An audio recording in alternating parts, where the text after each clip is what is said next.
subject, leave one more line and then start refer to the sir, principal, madam, or whosoever you are addressing. If you are the headmaster, then put the word sir here.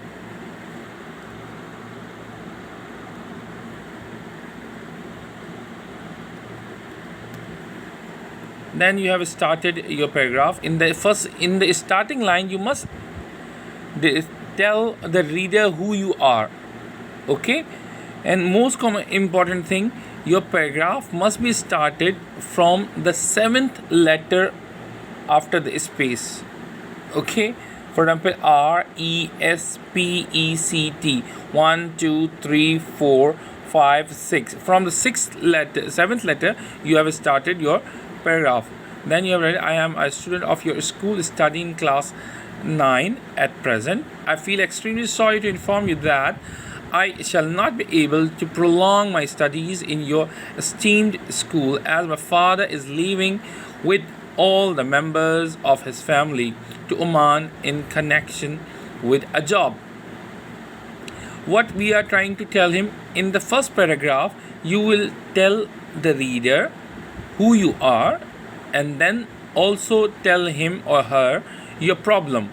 Okay, in the second paragraph, we tell what I want from the reader. Again, be careful, students. You must start the paragraph from the same place where you have started the first one, means after the 6 letters.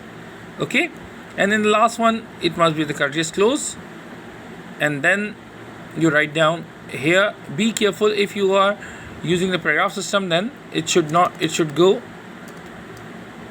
in the left side, in the right side.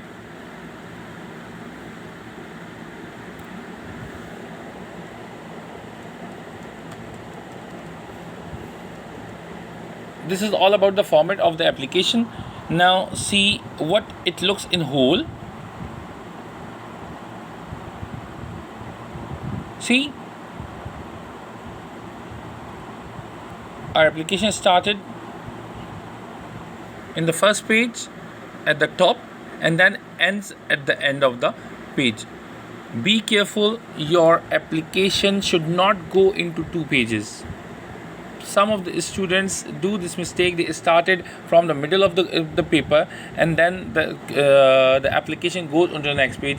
This does not look very